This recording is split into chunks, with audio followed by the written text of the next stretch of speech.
Grandes civilizações.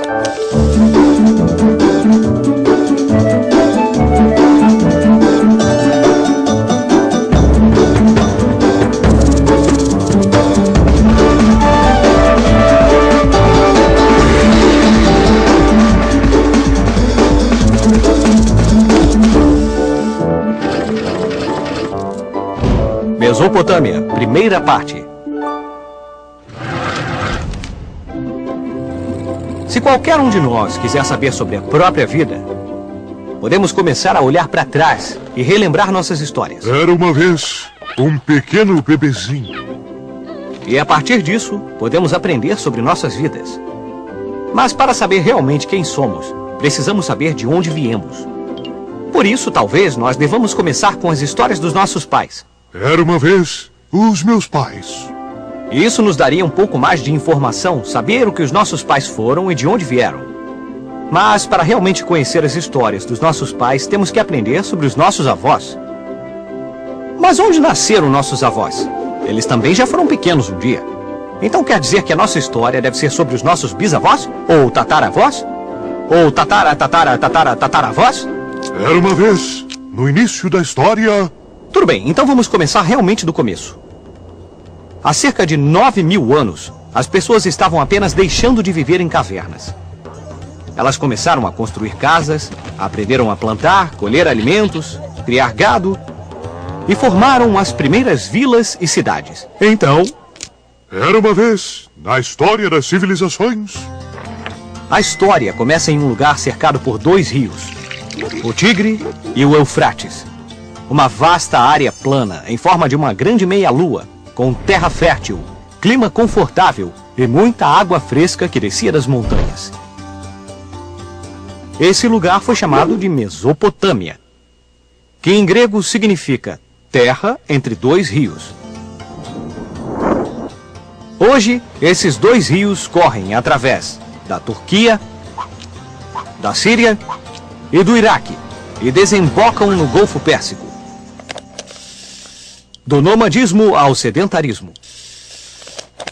Um grupo de nômades chegou à Mesopotâmia por volta do ano 6000 a.C.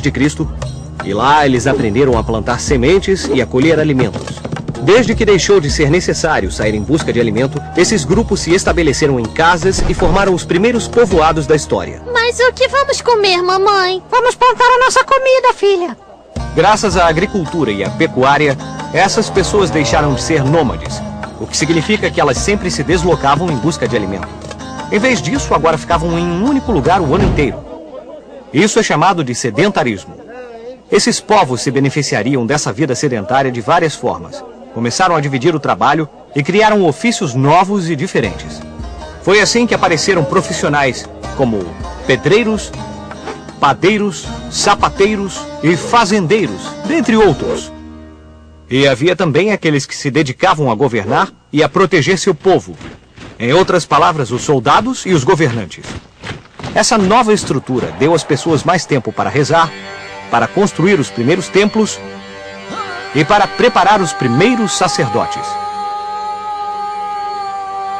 A notícia do sucesso dos povos que viviam na Mesopotâmia foi espalhada por toda parte. E as pessoas vieram de diferentes regiões para povoar essas terras. O mais importante desses povos foram os sumérios. Entre 4.000 e 2.400 anos antes de Cristo, os sumérios construíram várias cidades, como Uruk, Ur, Uma, Nippur e Lagash. Os sumérios também inventaram a primeira forma de escrita. Por isso, hoje, são considerados a civilização mais antiga do mundo. O motor da história. Então, temos um terreno fértil, criação de gado nos pastos, cidades, um governo, um exército e sacerdotes. Legal! Com tudo isso, podemos dizer que aqui temos uma sociedade, não é mesmo? Mas isso é tudo que há de ter numa sociedade? Não. Havia ainda muitas coisas a descobrir. Naquele momento, os sumérios estavam aperfeiçoando as técnicas de pecuária e de agricultura, e logo começaram a produzir mais alimentos do que precisavam. Tendo todos os alimentos, as pessoas tinham mais tempo para trabalhar em outras coisas, como a plantação de outros produtos. Então, rapidamente, produziram mais do que o necessário. Então, o que eles faziam com tudo que sobrava? Eles vendiam a outros povos, em troca de dinheiro ou de outros produtos que eles não tinham. Esse foi o princípio do comércio. Além disso, os sumérios foram os primeiros a usar a roda para o transporte. Isso os ajudou a chegar a terras muito distantes com cargas pesadas de mercadorias. Os comerciantes precisavam contar tudo o que compravam e vendiam. Assim, as primeiras formas de matemática foram desenvolvidas. Os sumérios contavam usando as falanges dos dedos. Vamos ver como. 1, 2, 3, 4, 5, 6, 7, 8, 9, 10, 11, 12. É isso aí. Cada vez que uma mão estava concluída, um dedo da outra mão se levantava. Um sumério poderia contar até 60 com as mãos. Esta forma de contagem foi chamada de sistema sexagimal. E apesar de milhares de anos terem se passado, nós ainda usamos esse sistema. Por exemplo, dividimos a hora em 60 minutos, 1 minuto em 60 segundos e o ano em 12 meses. A Idade do Ferro. O desenvolvimento do comércio criou muita riqueza. E a acumulação de riqueza gerou muito poder. Mas o comércio não era a única maneira de obter riquezas e poder. Não estou indo para o comércio pelo dinheiro. Eu estou indo tomá-lo para mim. Invadir territórios e tomar a riqueza dos outros foram a causa das primeiras guerras. Ao longo dos séculos, os povos que tinham os melhores exércitos eram os únicos que poderiam ter as maiores riquezas. Exércitos poderosos poderiam tomar à força tudo que estava a seu alcance, especialmente ouro, prata e outros metais preciosos. Esses invasores também capturavam os habitantes dos povoados invadidos, forçando-os a trabalhar como escravos. O invasor, como era conhecido o rei Sargão, conduzia o povo da Acádia. Sob o comando desse rei ambicioso, os acádios desceram das montanhas do norte da Mesopotâmia e até o ano 2370 a.C. conseguiram conquistar todas as cidades sumérias. Foi assim que Sargão foi o primeiro rei na história a criar um império. Eu ganhei! Eu sou o maior! Mas os herdeiros de Sargão morreram. O império ruiu e as terras foram divididas ao longo dos séculos. Até que vieram os assírios. Eles formaram um exército incrivelmente poderoso por volta do ano 1000 a.C. e conseguiram conquistar e controlar toda a região. Os assírios tinham carros de guerra incríveis e um exército de infantaria e cavalaria.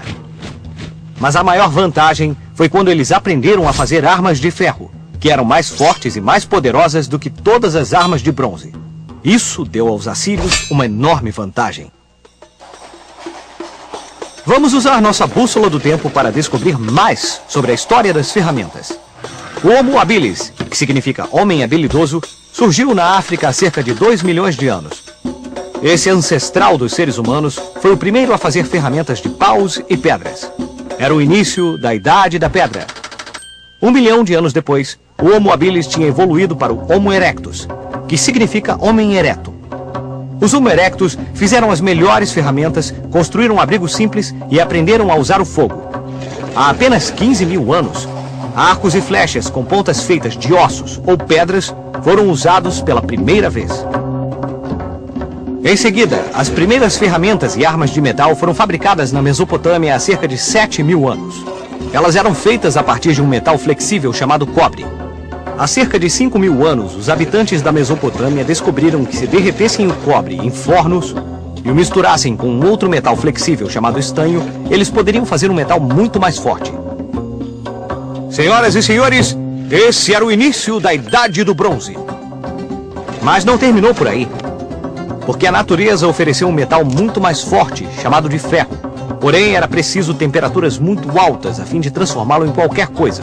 E ninguém naquela época sabia como fazer isso. As pessoas descobriram, por acaso, uma técnica para derreter o ferro há 3 mil anos. Com essa descoberta, fizeram armas mais fortes e ferramentas mais eficientes. A Idade do Ferro tinha chegado.